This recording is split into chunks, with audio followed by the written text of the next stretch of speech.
Yo, what's up guys, Monster Chappie.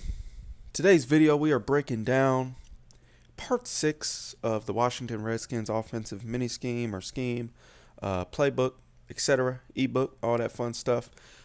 In this formation that we're looking at today, which is the pistol ace winger, the runs of choice I recommend are of course the halfback zone weak as usual, and then also, read option can be decent if you got a mobile quarterback like a Russell Wilson or Kaepernick or something. I know that new cap came out.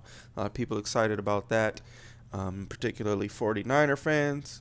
But that's another discussion for another video. Those are my two recommended runs. The play we're going to be breaking down today is tight end cross.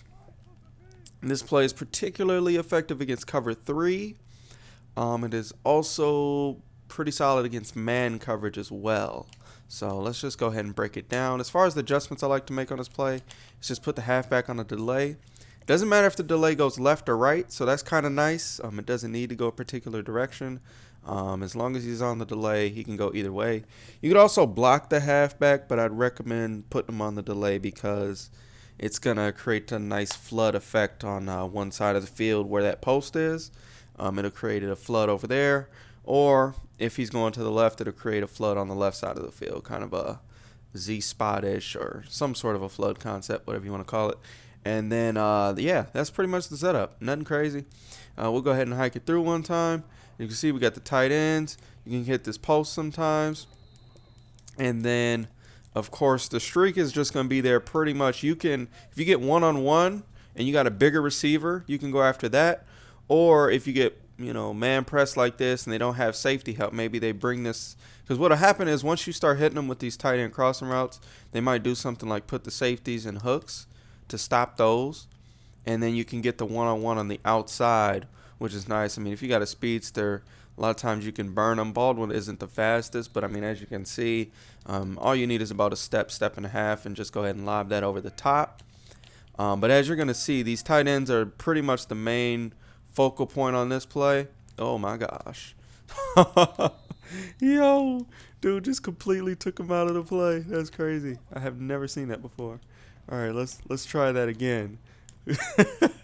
Yo, the wide receiver tackled the tight end. That was crazy. Anyways, so the tight ends get pretty much open on a pretty consistent basis here. Once they do their cross deal, these routes just are going to beat man really consistently. Against cover 2, this really isn't the best play, I'll be honest. It's not the strongest against the cover 2, and I'll show you why here in a second. It's okay, but I would really say you're going to have to either go for the streak one-on-one. Otherwise, your flood on the right side, you're probably going to have to do the check down to the halfback, and you'll see why in a second. This isn't the greatest play against cover 2, but as you can see, like, it's just not the best play against cover 2, because what happens is these hook zones right here actually cause a lot of problems for the crossing routes, and then the crossing routes being the strength of the play, it pretty much locks it up pretty well. But you can still, I mean, like I said, you got the dump down to the halfback. That's all day long versus cover 2.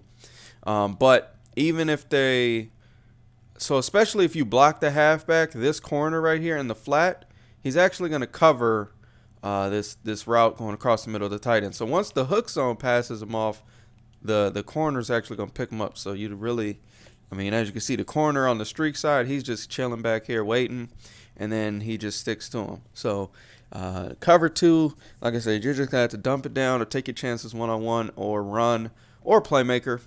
But it's just not the best defensive or offensive play against the cover 2 style defense. So let's see cover 3. A little bit better versus cover 3 because of the flood concept. You can get, this play over here on the sideline, and that's pretty much the main read against the cover 3. Now, if they start using that, of course, cover 3 again, just like I said before, you got one-on-one out here. So if you've got like a Larry Fitzgerald or that maybe like an Odell Beckham or whoever it is, any big receiver or receiver you feel comfortable doing a jump ball with, one-on-one versus cover 3, feel comfortable doing that. Get used to using that with the aggressive catch. Aggressive catch is kind of tough this year, so take advantage of it. A lot of people call it noobish, and if you abuse it, you're probably going to get locked up. But, if you do it once in a while and don't, rely on it too much, it actually is something that can be dependable once in a while. Now, as far as the crossing route goes, the one on the side where there's not a flood, he's going to be somebody you can maybe hit if they try to lurk with the linebacker and move him out of position. But for the most part, you're just going to want to wait till he gets past that hook zone, and then you'll have the tight end here wide open. And then, of course, the delay route is something you can take right away for a quick little pickup. Nothing major there. As far as a cover 4 goes, this is a cover 4 drop. You're pretty much gonna have to, again, depend on that little delay route right there for that little pickup. That's your quickest read. That's your safest read. So if they're playing a lot of cover 4, I wouldn't run this play too much. But as you can see, you can get this. You can get the tight ends right after they get past the hook zones there. On the flood side, again, you can get that similar to versus a cover 3. But if you force it on this side, like I said, those flat zones are going to play it. So you're going to have to do it on the side where the flood is. And then, of course, on the outside, you got the one-on-one still. So you can go ahead and grab that. Baldwin isn't the ideal receiver for that. But as you can see, we were able to get our hands on it. And then, of course, that post route, you just got to kind of watch. Sometimes he gets open. A lot of times, I mean, you can go jump ball with him. But, again, mainly this play is about beating man defense and beating cover 3. Those are going to be the primary 2 defenses you want to run this play against. So I hope you guys enjoyed this video. And if they're blitzing like crazy, there's another play in this playbook that we can use that's going to be a bit more effective for attacking heat because these routes do take a little bit longer to develop. So I'll break that down in the next video. Hopefully you guys enjoyed. Leave that feedback, negative or positive. It's always appreciated in the comments below. Till the next time.